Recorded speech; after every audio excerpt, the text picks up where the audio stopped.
stuff. So let's get into our first one about President Gabon. Bongo. Bongo. Now, this might shock you.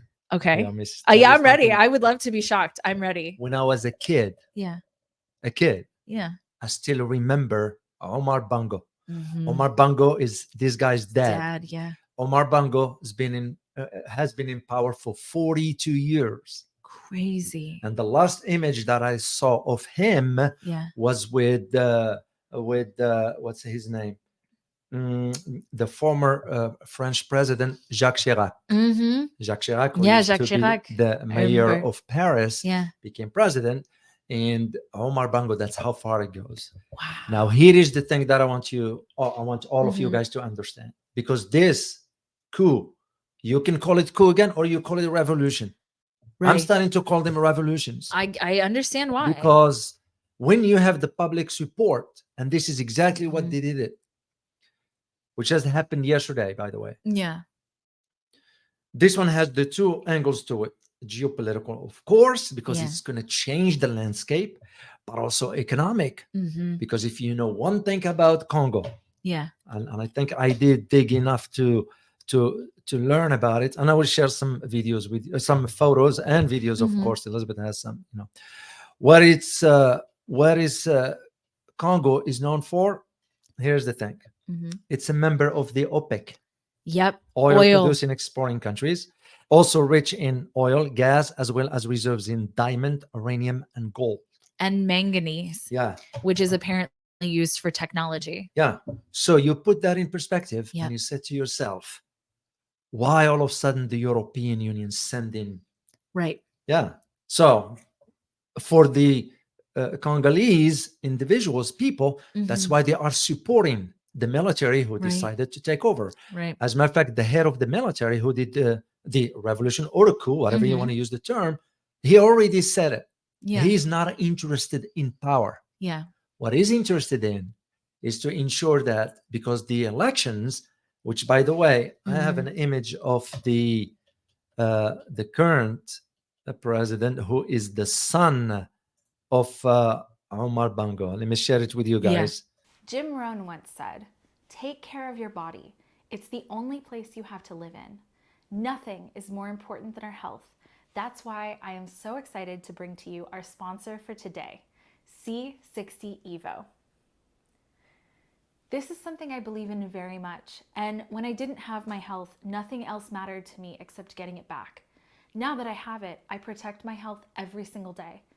As we've all struggled with the last couple of years during the pandemic, the average life expectancy of Americans is declining. Overall health, both physical and mentally, declining. And we have a massive overload of questionable information that we don't know who's funding. We need to make sure we take care of our mind and bodies. Because of this, I recommend our show sponsor for today, C60 Evo.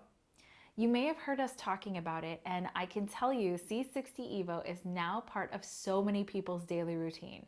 They love the increased energy, increased mental focus, and best of all, thousands of customers have noticed positive changes in their sleep.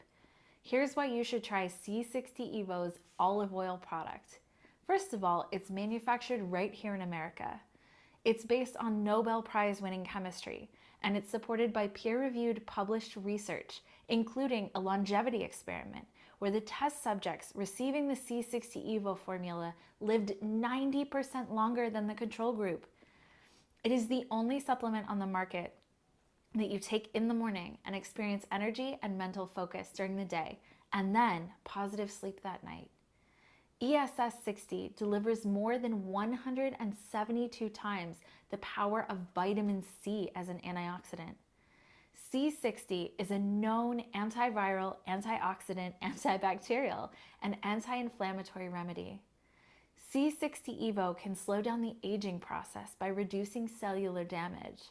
Testimonials have reported substantial weight loss after taking ESS 60 for more than a year when paired with a healthy lifestyle. People have reported improved vision, substantially keener mental focus, and emotional balance with C60 Evo. Racers, runners, and hikers enjoy the advantages of more endurance, power, and strength with C60 Evo. C60 in oil is a powerful antioxidant that moves through the body like a magnet to attract and neutralize free radicals. Make sure your C60 products are 100% ESS 60, purchased directly from the lab.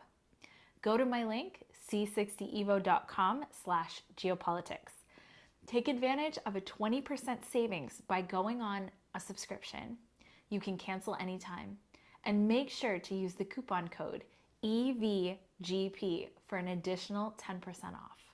So the idea of what they don't want is they don't Mhm. want. This is the guy right here. That's Yep, the one who yep, just yep. won the elections on August 26th. Right. You know, And and what he's under house arrest right now. and what the military did, they Mhm. took his son, Yeah. put him on a house arrest also. Yeah. The reason being because what happened in Congo, Congolese in Gabon, Mhm. Gabon has what they call hereditary. Yeah. So And that's the thing, right? So it's a democratically elected government, but it's somehow also hereditary, yeah, right? So it's very interesting how long, let's see.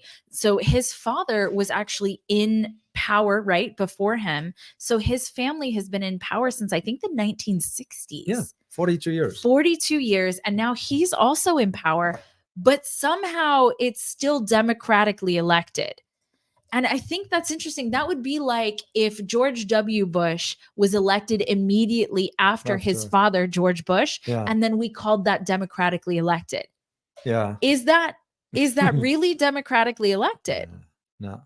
And that's a fantastic question. And the deal with this really is that this is another Western-backed country in And Africa it is. that has Gabon. fallen to Yeah. coup, revolution, whatever you'd like to call it. Yeah. But the people that are stepping out that are doing this, Uh-huh. they're absolutely coming out and saying, we're doing this because we want our country to benefit us. We want The our resources. resources to benefit our people. That's why people in Libreville, which is the capital of Gabon, Mhm. they are supporting this. Yeah. As a matter of fact, if you look at the history now, just within the last 8 years, Yeah. we got about 8 countries that changed. And as we speak, there are countries now in Kenya, Yeah. if I'm not mistaken. And there was another country, I forget which one, that they are now Chad, if I'm not mistaken. They Mhm. are changing the military, putting some on retirements Yeah. and putting in you because they're seeing what's coming. Right. And because this France saying now France doesn't want its ambassador. We talked about this before. Yeah. Well, France want to have a justification for why it will use a military. Yeah. And I hope, here is what I hope, understanding a little bit how international protocol works when it comes down to embassies. Any embassy in any country is considered a territory of that country. Yes. So when the French ambassador refused to leave, that gives 2 options to the host country, either to storm in the embassy, which if they do, they're breaking international law. That's just the norm of treaties, how it works. However, if they do it, France will have a justification. Right. Our ambassador was under attack, or the staff, or the embassy. We are obligated to defend. How are you going to defend it?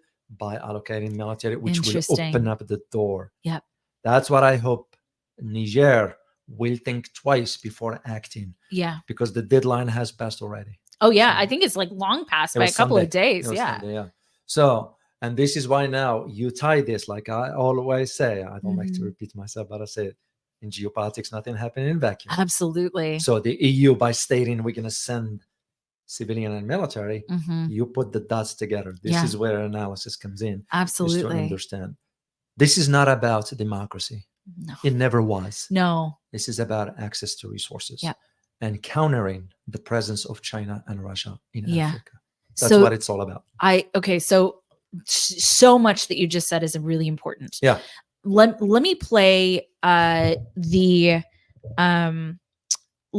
what Lieutenant Colonel Ulrich Madumi, who is the spokesperson, said, and then also what the newly ousted president Ali Bongo said, because it's interesting to watch the situation. There's a lot of these videos floating around right now, but they'll show you a couple of things. First of all, what these people are actually saying, but then there are also shots of the ballot boxes from the presidential elections. It's a plastic, basically, like big Tupperware that has some zip ties on it where you just stick a letter in the hole. And I was like, is that if we saw that here in the United States and said, oh, that's the easy democratically elected government, we would lose our minds here. So let me show you guys this, because as I was watching this video from the Wall Street Journal, and the Wall Street Journal actually did a pretty good job of piecing this together. So first, let's take a look at, because one of the big things that actually happened during this is that people went out into the streets and celebrated. And that's an interesting sign during a coup. If your population, are they celebrating or are they having issues? This does not look like they are protesting. This looks like they're celebrating the fact that this happened. Au nom du peuple gabonais et garant de la protection des institutions, avons décidé de défendre la paix en mettant fin au régime en place. Look at this. Look at these ballot boxes. Wow. And that's the president. That's Ali Bongo. Yes. Yeah. But geez, look at this.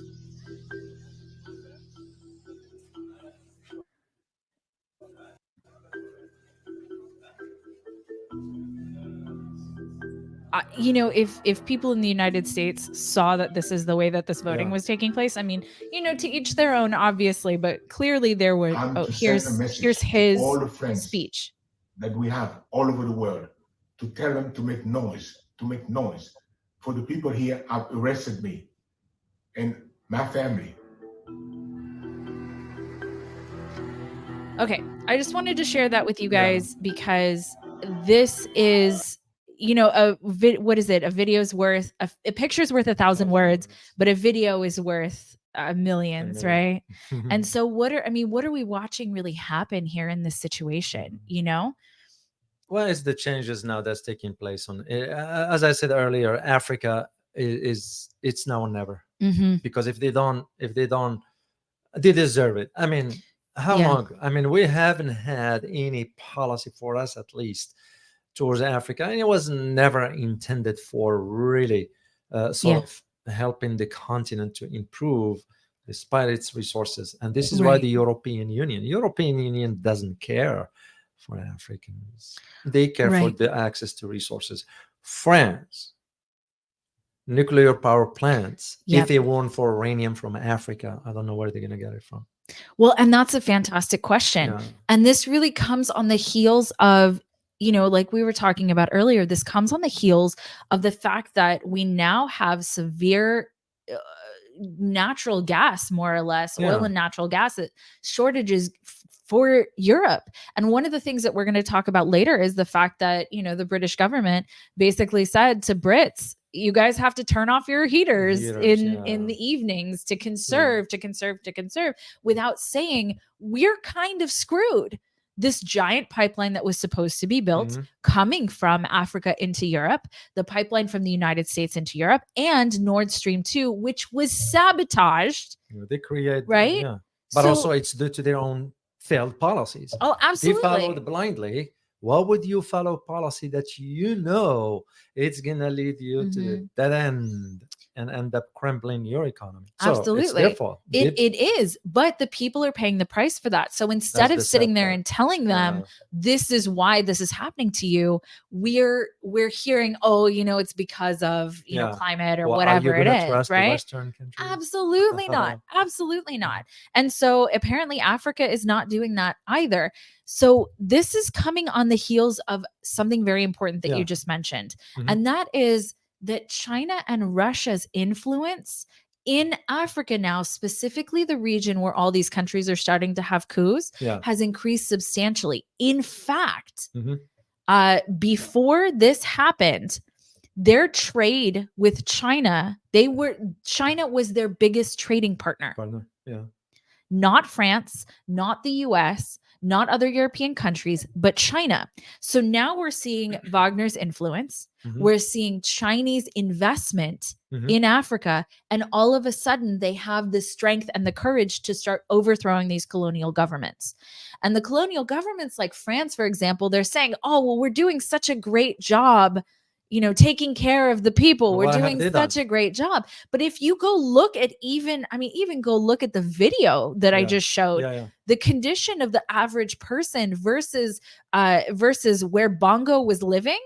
I mean, he's living in this like beautiful, opulent mansion where his people are basically, although Gabon is one of the wealthiest per capita in Africa, that's not saying that much, it doesn't translate to the average person there. Right. So the idea for whole Africa, it's and this is why the question that I am sure they are asking now is sort of, what has the EU done for us? Right. Because literally, when you look on the ground, what are the results? What can you see? Absolutely. You look at, for example, and I always challenge those who argue otherwise. Well, China is there to exploit Africa. It's nonsense. Yeah. Yes, China is there to have access to natural resources. Right. But China is also building infrastructure for when one of our government officials travels to Africa, that airport he or she landed on, who built it? China, most likely. Yeah, it's kind of straightforward. Same thing for the highways in Sudan.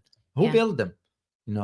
I mean, it just, well, China's not going to do it for free either. Right. So, because to China, the key will be now has to do with natural resources. Yeah. Lithium, I'll give you guys just a quick example, has to do with lithium. Why is that important? Electric vehicles. Electric vehicle. Yeah. China's units, it went up to, just get this, because I just did a video on this, did the research on it. It went up from 1.9 million units in 2018 to 3.9 in 2020. Wow. So now you see why. That's almost a double. Yeah. Now you see why the EU and Germany, when we're going to talk about that car issue, why they were so concerned.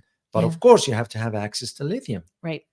Because you look at your smartphone, you look at any other devices, without lithium, it will be none. So Africa happens to be rich. Yes, Australia is number one. You got Australia and you got Chile. Chile. Yeah.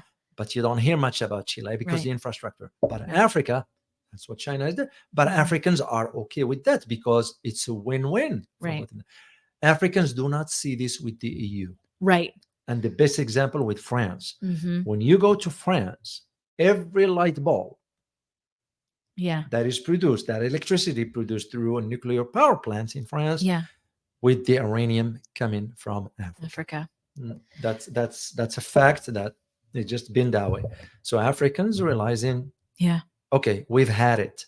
And this is why you see more and more countries move in that direction. Right. And this is why you get Mali now and Burkina Faso declaring, and I stress this, guys, they now officially declaring their support, military, for Niger. Yeah. This is why ECOWAS didn't move. This is why France had to think twice.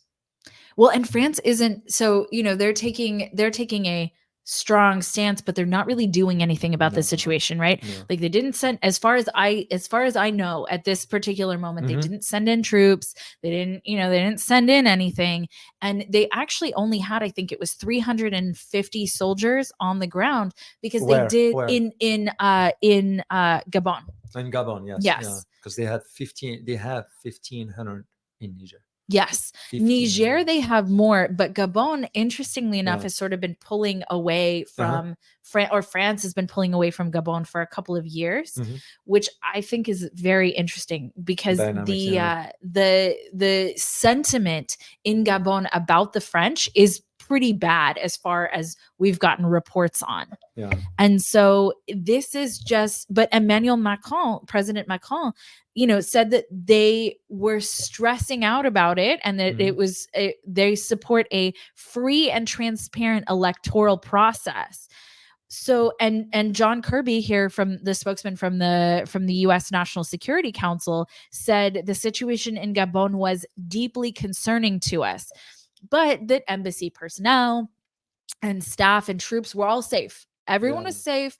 Everyone was accounted for. This doesn't seem like it was some big explosive catastrophic thing. It seems like it was planned well enough to not hurt anybody.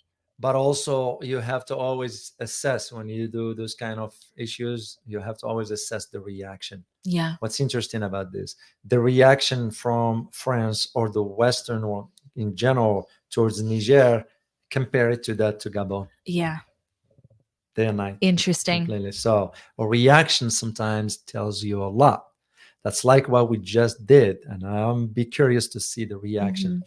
With that, just this morning, we have approved $80 million for weapons to Taiwan. What's interesting about that is that this approval usually is only for sovereign states. Yeah. So we have switched it from, usually we used to give the aid through a third party. Yeah. Now we're doing it through a sovereign state. Yeah. So always watch for the reaction to an event that gives you an idea about its intensity. Yeah. So in the case of Gabon, you look at Niger, you look at Gabon. Here is a coup, just a revolution, a coup, whatever you want to use, just happened. Yeah. You don't hear much in comparison to Niger. Right. So, but there is the key element to all this. And the key element is our policy. Yeah. Once again, we decided to throw the French under the bus. That's what it is. Because it really is the French right now taking the heat. That is true. Because not the US. It's not the US. You're absolutely right. They were most present. It's their colony. They speak French. I mean, all of them. All of them speak French. So this was very much the US is kind of letting France just take the heat for it. Yeah. I'll be curious to see now what is going to be happening in Kenya. And the reason I say Kenya, because we did have some very ups in Kenya. Everything used to go through Kenya also, and the Kenyan government. So I'll be curious to see how things will evolve moving forward. And so, we will give you guys an update once we confirm the information. One more just final sort of piece on this. Yeah. And that is one of the things I found most interesting is that the news of the coup reportedly triggered a sell-off in shares of European oil and mining companies they know what's with coming. Operations on Gabon. So as well as the country's dollar-denominated bonds. Wow. So we're looking at, you have situations like this, and you're looking at the economic impact of it for the European countries, because that's ultimately what we're looking at here, right? We're looking at basically them being like, France, you guys are out. And that means no more access to oil or lessened access to oil and lessened access to their natural resources. So like you always say, David, look at where the natural resources are. That's true. That is true. It's very important to understand. And Africa is rich. Yeah. Very, very, very rich. Very rich.